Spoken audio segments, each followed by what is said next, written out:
O nosso boa noite para você. Está começando pela TV Tarobá de Londrina, o programa Jogo Aberto para Londrina, toda a região norte do estado do Paraná, todos os municípios que nos acompanham. Hoje nós vamos falar sobre um problema que ataca as grandes cidades, as médias cidades, as regiões metropolitanas, que é o problema do trânsito. E para falar sobre esse assunto, já que nós saímos recentemente da Semana do Trânsito, eu convidei o diretor de trânsito da CMTU, o Emerson Pacheco, para conversar com a gente. Emerson, boa noite e um prazer em te receber aqui.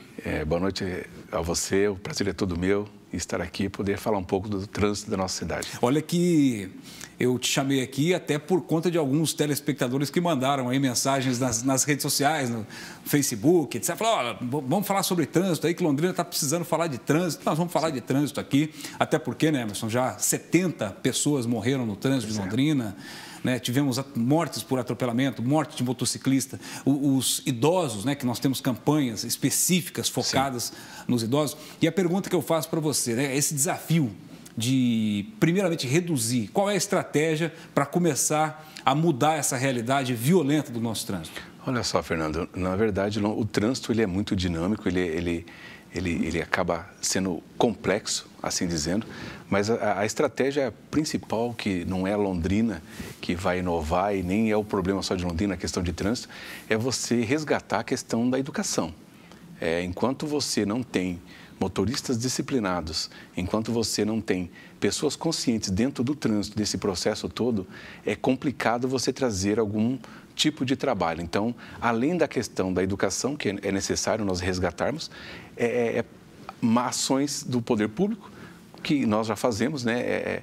Mesmo com algumas limitações, nós fazemos e temos que fazer, mas assim, é o trabalho nosso, enquanto gestores de trânsito, procurando trazer educação, e o povo, aquela pessoa que dirige, está procurando se policiar, assim dizendo, né, na questão do trânsito. Certo. A gente sabe que mais de 90% dos acidentes, a causa está no condutor, não é? Exato. A causa não tem a ver com a sinalização, não tem a ver com o veículo, não tem a ver com a via, se está claro, se está escuro. A causa está no condutor. Mas compartilha a responsabilidade com o poder público, né? Certeza. Então, dentro das responsabilidades que estão afetas diretamente ao poder público, o que a CMTU está fazendo, começando pela fiscalização? Quantos fiscais a CMTU tem para o trânsito de Londrina? Hoje nós contemplamos aí, operacionalmente, em torno de 40 agentes que trabalham diretamente na rua, né, fora o pessoal administrativo, e isso é pouco para uma cidade de 500 mil de habitantes. Então, já se cogita a questão da contratação de mais 20 agentes aí.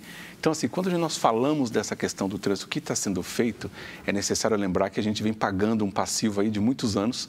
Então, está sendo dado os primeiros passos para que você coloque Londrina nesse trilho de uma cidade que pensa no seu condutor, que pensa no seu trânsito. Então, o primeiro passo é que a gente possa incrementar um pouco mais o efetivo que nós temos, que hoje ele é pequeno em relação àquilo que a gente precisa. Qual seria o número ideal? Hoje, para a gente poder tocar, fazendo um paralelo com cidades do tamanho de Londrina, em torno de 100 agentes, né? Operacionalmente falando, na rua, para que você pudesse ter turnos de trabalho condizente à demanda que nós temos na cidade. Fora isso, nós temos trabalhado de forma pontual, trazendo até uma questão que nós trabalhamos na Polícia Rodoviária, que é você fazer a operação radar nos pontos, mas não ficando parado, porque o fator surpresa logo acaba. Né? Então, você faz uma hora nesse local, outra hora no outro local, então dá uma sensação de que você está em vários locais ao mesmo tempo. Lutamos contra essa rejeição que há entre população e agentes de trânsito. Já visto alguns embates que no começo eram bem latentes, hoje diminuiu bastante. Certo. Porque a questão também, quando nós chegamos lá, você verificava que era um pessoal acuado por conta dessas vários atentados à integridade física deles. E quando nós chegamos, tentamos resgatar nesse aspecto, dizer o seguinte, que nós prestamos um serviço importante para a cidade. Quando se fala em indústria de multa, isso é inexistente. Quando você tem o produto, a empresa vai se manter. Quando você tem o produto, a indústria vai estar aberta. Então, quando tiver infratores, nós teremos alguém autuando. E digo mais, você que anda pela nossa cidade, que não é caracterizado um agente, é muita gente cometendo infração. Sim. Então, isso nós precisamos resgatar no nosso povo. O povo de Londrina, por conta de tantos escândalos que nós sofremos ao longo desses anos aí, eles quase que se instaurou na cidade uma terra sem lei, né? Faz o que quer. Faz o que quer. Não tem isso e é mais fácil criticar do que eu me comportar de uma maneira diferente. Então, acreditamos que esse é o caminho. É educação, trabalho, é fiscalização. Não existe, quando você não tem uma fiscalização eficiente, acaba acontecendo o que nós temos visto. Você sente que a população carece de você estar fiscalizando. É verdade. Né? E assim, né, Emerson, acho que isso é importante, é uma questão de conscientização, mas de um nível muito elevado, porque tem gente que tem a desfaçatez de dizer que em Londrina existe a indústria da multa, mas está cometendo irregularidade quando ninguém está vendo, né? É uma conversão errada, Exato. Que não provocou um acidente. Não é? Que não matou ninguém, às vezes. É o não uso da seta. Uma seta, um estacionamento em fila dupla, ou não, é aquele rapidinho ali e tal, aquela Exatamente. coisa do jeitinho e tal. Então, infelizmente, existe isso. Acho que, nesse aspecto, a gente tem que concordar. Agora, por outro lado, tem gente que falava que os fiscais, os agentes de trânsito, ficavam escondidos, sim, né? Sim. Entre aspas, né? Como é que você vê essas colocações? O agente fica atrás da árvore, ele só esperando, mas existe uma velocidade para se cumprir. Como é que você vê isso daí? Olha só, isso acontece em alguns casos, né, de você falar que o agente está escondido, mas está numa sombra, né, o próprio uniforme talvez não favoreça tanto a ser tão visível assim. Inclusive, estamos pensando em mudar realmente a cor do uniforme, para que nós temos que dar a nossa cara realmente, nós estamos escondidos. Nós trabalhamos de forma a não nos esconder. Por quê? Se a velocidade da via é 40 por hora e você passou ali a 45, naturalmente que você vai ser autuado. Isso, como eu disse lá atrás, essa rejeição e dar essa fala ao nosso público, falando que existe uma indústria da multa, isso fortalece a fala. Então, todo mundo usa isso como desculpa. Uma voz comum. Exatamente. Indústria da multa, indústria da multa. Não, nós não trabalhamos nesse aspecto, não. Até se faz muito menos do que aquilo que a gente vê enquanto infratores na cidade. E quais são as principais infrações, então, de trânsito? Hoje, nós oscilamos aí entre cinto de segurança, falar ao celular. Já a velocidade, ela não é tanta, né? Mas oscila sempre em cinto de segurança e falar ao celular. E há uma relação, você já conseguiu detectar ou fazer um estudo que mostrasse a relação dessa infração, cinto de segurança, celular e acidente? Causa? Não diretamente. Por exemplo, o celular, ele causa distração. Isso está diretamente relacionado aos acidentes. Já o cinto de segurança já na causa do acidente. Quando você está sem o cinto de segurança, você sai de um acidente com pequena monta para um acidente de grande monta e ferimentos mais graves. Já a questão da falta de atenção é que realmente é o grande fator hoje na nossa cidade dos acidentes que nós temos de cruzamentos. Nem a retirada, quando retirou-se os vídeo-vigias, não houve um acréscimo elevado. Nós fizemos um acompanhamento, não. Talvez até pela disciplina de você passar sempre por ali. E aí eu digo, volta àquela questão de você estar sendo motivado a fazer o correto, mesmo sem os vídeo-vigias, o pessoal continua doutrinado a não cruzar nas vias. Sim, é uma espécie de condicionamento. De condicionamento. Até porque essas vias também já estão semaforizadas. Exatamente. Exatamente. Agora, tem tudo a ver com o comportamento, né? Eu sempre falo aqui no Jornal Tarobá que se você está naquele dia nervoso, se você está naquele dia corrido, atrasado, com pegar filho na escola, correr no mercado e coisa e tal, você está super suscetível a provocar um acidente ou a sofrer um acidente. Exatamente. Até o trânsito ele caminha em duas vertentes. Quando você fala da causa do acidente, você logo remete que cometeu infração, não respeitou. Mas e a outra linhagem diz respeito ao quê? Justamente ao psicológico do cidadão.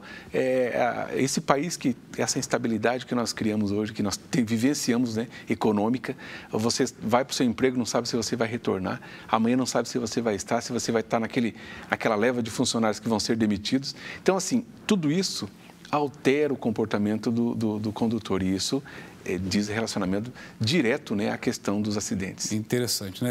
Recentemente eu fiz uma entrevista aqui também sobre suicídio. Exato. Não é? E olha que absurdo que a cada 40 segundos no mundo, meu Deus, uma pessoa comete o suicídio pelas mais variadas causas, né? Então, imagina, se existe um caminho a percorrer até chegar no máximo, até chegar no ápice do de absurdo, se suicidar. Imagina até chegar ali quanta bobagem as pessoas não fazem, né? Inclusive no trânsito. Por isso que o carro é tido como uma arma, né? O veículo é tido como uma arma. Agora, as outras políticas, Emerson, por exemplo, sinalização viária, que é uma outra política importante. A gente está percebendo que a cidade está com um colorido diferente, né? Vermelho em faixas de pedestres, né? Vermelho para chamar atenção mesmo. O que vocês já sentiram de mudança nisso daí? Nos locais que nós implantamos as faixas bicolores, que nós chamamos, nós reduzimos a questão do acidente com gravidade em torno de 60% a 70%. Né, porque ela chama a atenção do condutor. Quando ele chega naquele local, vê a faixa bicolor, ele reduz a velocidade. A questão também de nós colocamos algumas placas elencando que aquele local é um local com grande incidência de acidentes. Isso também tem chamado a atenção do condutor. A questão da colocação da própria sinalização, reforço da sinalização, alguns locais da cidade estavam apagados. Isso denota um descaso e também leva o condutor a não cumprir aquilo, se ele já não tem aquilo condicionado na sua cabeça, na sua educação em questão de cumprir. Quando você também se depara com aquilo que não tem, então você realmente é levado a cometer várias infrações. Então, aos poucos, nós temos resgatando essa cultura, trazendo, nós fizemos há pouco tempo, arte na faixa, né? Alguém fala, pô, mas já tivemos até algumas críticas a respeito, porque, mas e se o cara for autuado ali, fizer uma infração, ele não vai ter condições de ser autuado, porque isso não é previsão legal.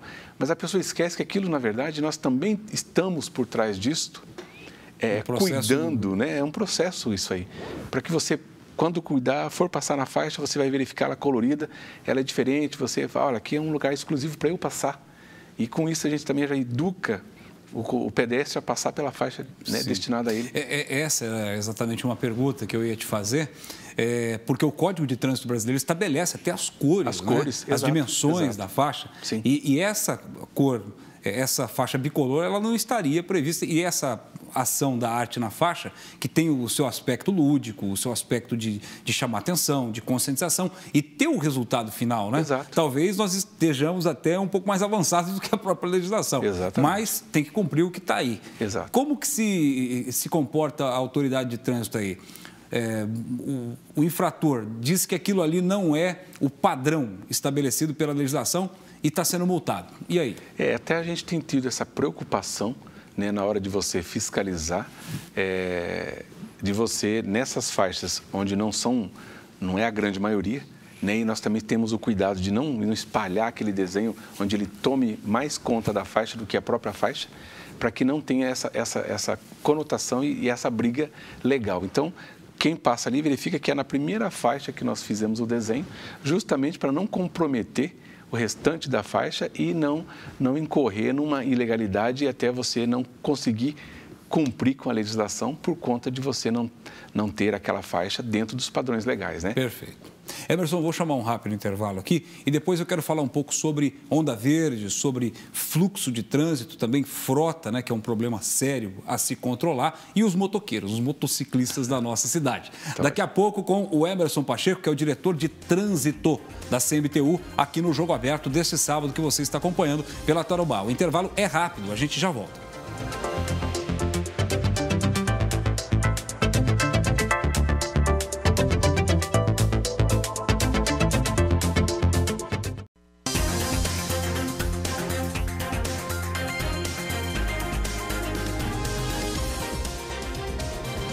O Jogo Aberto está de volta aqui no segundo bloco, falando sobre o trânsito de Londrina, né, que já causou 70 mortes só este ano na nossa cidade, acidentes das mais variadas naturezas. E sobre esse assunto, o nosso convidado é o diretor de trânsito da CMTU, o Emerson Pacheco. Emerson, as intervenções aí que a CMTU faz também na sinalização, né? A gente ouve muita reclamação, as ruas não são bem pintadas, tem rua que já está apagada. Na Vila Casone, onde se faz o teste de direção, até a diretoria de trânsito agora pintou. Pintou, lá então, tá tranquilo.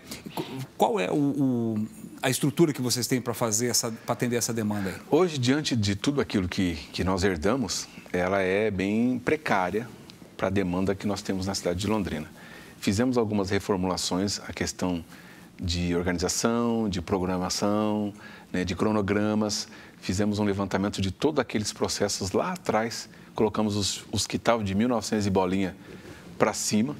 Alguns já foram feitos, né? Então houve a necessidade de uma reestruturação interna, porque até isso precisava para que você consiga tocar o seu trabalho de uma maneira ordeira e com prestação boa de serviço.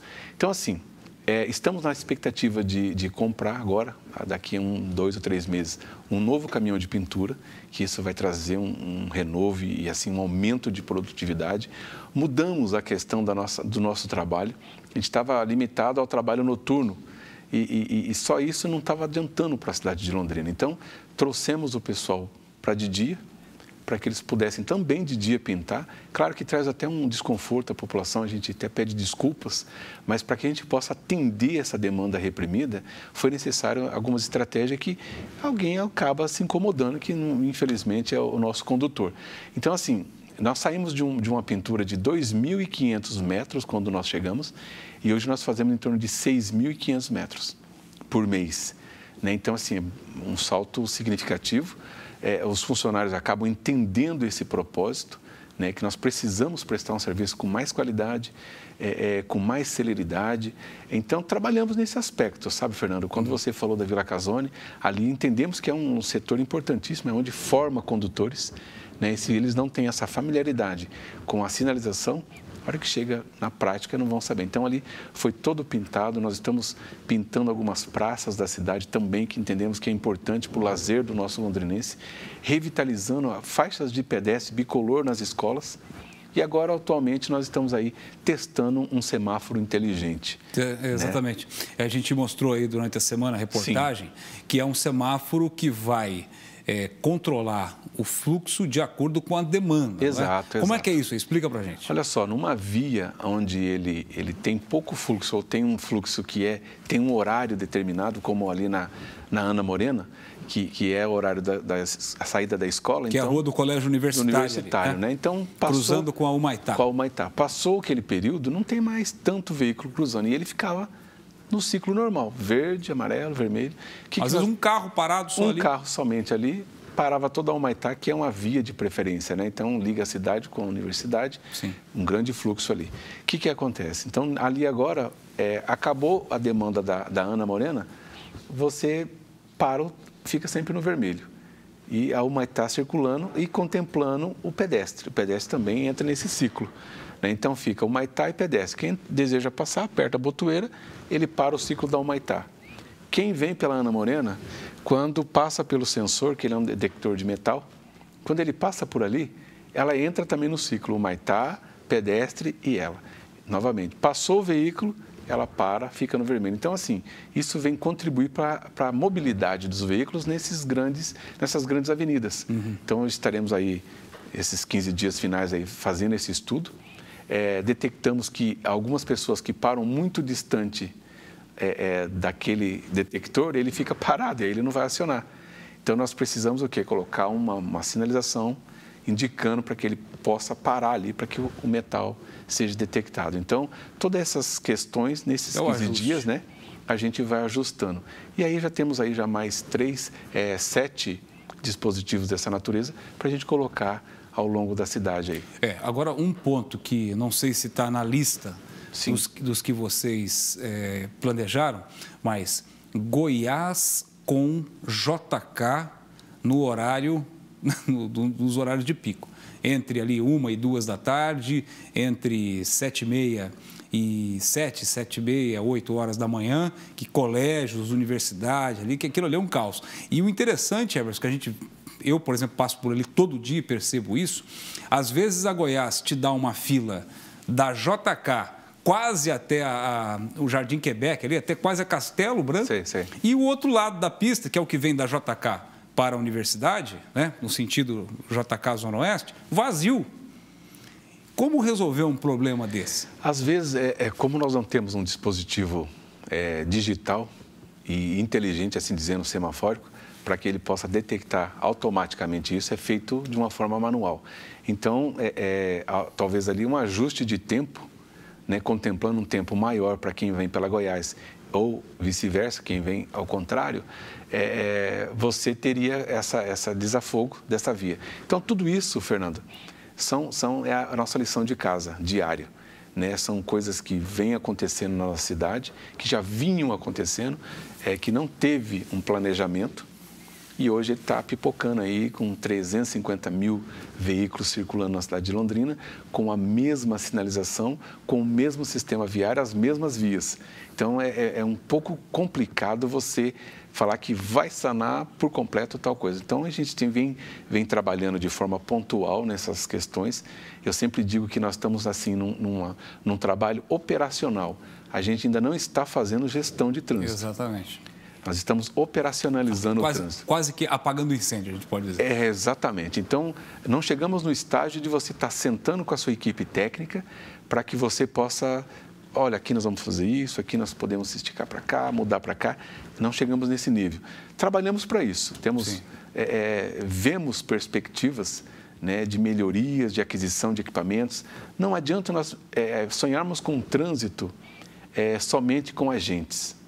Nós precisamos de equipamentos, nós precisamos colocar radares, nós precisamos colocar lombada eletrônica, nós precisamos melhorar nosso poder de aplicar a questão de sinalização, de pintura.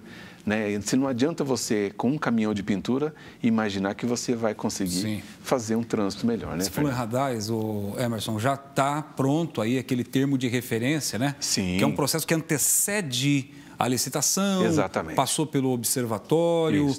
Você já tem aí o desenho de como vai ser isso, de que tipo de equipamento vai ser e que função esse equipamento vai ter?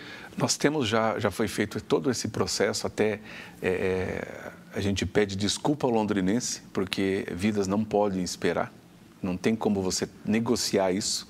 Tempo em vidas que estão se perdendo por conta de processo. Mas, infelizmente, para que tenha uma transparência, tenha uma lisura, por conta do lado passado, precisou percorrer todo esse processo. Você ver o tipo de equipamento que realmente vai atender Londrina, não agora, nem nesse mandato, mas sim um tempo por conta da tecnologia. Sim. Então, hoje nós temos 16 pontos que nós vamos colocar na cidade de Londrina, contemplando radares e avanço de sinal, num primeiro momento, fazendo um rodízio. Né? A nossa preocupação era que nós pudéssemos fazer um rodízio com esses equipamentos. Então, os 16, você coloca 16 pontos fixos e pode colocar mais 30 pontos para que você possa fazer o rodízio. Porque é sabido, você coloca hoje um radar numa via. Passado um tempo, aquela população que passa por ali já se doutrinou. Então, talvez você já não tenha mais eficiência como aquela que você gostaria. Então, o pessoal já disciplinou, então ele já está... Então, você tira daquele radar, daquele local e repassa para outros pontos da cidade. Sempre digo que nós não vamos parar nos 16 pontos. É pouco, é pouco. É o primeiro passo que foi dado. Né? Acreditamos que até o final do ano, no mais tardar no começo do ano, a empresa que ganhou já comece a fazer a implantação e, através desse processo todo, nós consigamos aumentar, né, essa questão dos radares para outros pontos, os bairros. Há uma reclamação nos bairros, infelizmente, nós apagamos fogo nos bairros, não conseguimos entrar efetivamente, apesar de termos alguns bairros aí já contemplados com várias pinturas. Sim. Mas a hora que nós conseguimos ter essa estrutura mínima, o londrinense pode ter certeza que nós vamos melhorar e muito essa questão do trânsito aqui da nossa cidade. Agora, os acidentes mais graves estão nas grandes avenidas, né? Grandes avenidas. Avenida 10 de Dezembro. Até assim, quando nós começamos, a 10 de Dezembro, ela era topo, era recordista. Depois que nós pintamos aquela faixa vermelha, colocamos o radar móvel, hoje ela figura como... Até no último ela nem figurou, porque teve um acidente com vítima fatal, onde a pessoa acabou invadindo a preferencial e pegou o motociclista. Então, essas atividades paliativas que nós temos feito, que é o radar móvel, a fiscalização, através de pontos críticos da cidade, tem trazido retorno bem satisfatório para nós, viu? Tá certo. E vocês têm um outro problema aí para administrar, que é o álcool, né? Pois é. Motorista que conduz, inclusive, alguns acidentes aí de carros quase que partindo ao meio, né? Para isso... Uma coisa violenta, carros a 140, 150, 180, 180. Né? Que o cara morreu na 10 de dezembro. Na 10 de dezembro. Então, para isso, tipo Fernando, como nós conversávamos aqui anteriormente, há necessidade de uma junção dos órgãos. Nós precisamos ter mais unidade, né? Polícia Militar conosco, Polícia Federal, Guarda Municipal, né? Nós precisamos agregar um grupo de trabalho, porque, por exemplo, quando nós falamos em bebida alcoólica, o meu efetivo não tem condições de fazer, porque nós precisamos fazer a abordagem, nós não usamos armamento. Né, o meu gosto vindo da polícia, eu queria fazer blitz com o meu pessoal, mas eu não tenho condições por conta dessa segurança. Então, é necessário que nós pudéssemos ter mais intervenções nesse sentido, mais blitz em conjuntos, né? Para que você... Naqueles horários mais críticos, né? Final de semana, sexta-feira à noite, para que você pudesse trazer, resgatar, como eu digo, né? Esse resgate de você falar, olha, se eu beber, alguém vai me fiscalizar. Se eu sair daqui do barzinho, da balada, alguém vai parar e posso perder minha carteira, porque, infelizmente, a nossa educação está condicionada assim, eu uso o cinto para não ser multado. Eu não vou passar no vermelho porque eu vou levar multa. E quando, na verdade, nós temos que ter essa conduta diferenciada. Eu não posso fazer nada por conta de que eu sou um cara educado, autodisciplinado, né? Perfeito. Emerson, infelizmente o nosso tempo aqui está terminando, mas eu quero te agradecer pela presença aqui e te deixar um convite para a gente retomar aí o assunto, porque tem muitos outros pontos. Tem muita coisa para a gente discutir. Te agradecer mais uma vez, desejar uma boa noite. Eu que agradeço, uma boa noite para você, obrigado pelo espaço, quero agradecer a todos que nos assistiu nessa noite, né? E dizer que nós precisamos de motoristas mais conscientes. Tá certo. Muito obrigado, Emerson. E o recado para você, hein? Hoje é sábado, tá saindo aí à noite? Devagar, hein? Se for dirigir, não beba. Fica o recado para você que está acompanhando a gente. Uma boa noite, fique agora com o Jornal da Band e nós voltamos no sábado que vem. Tchau.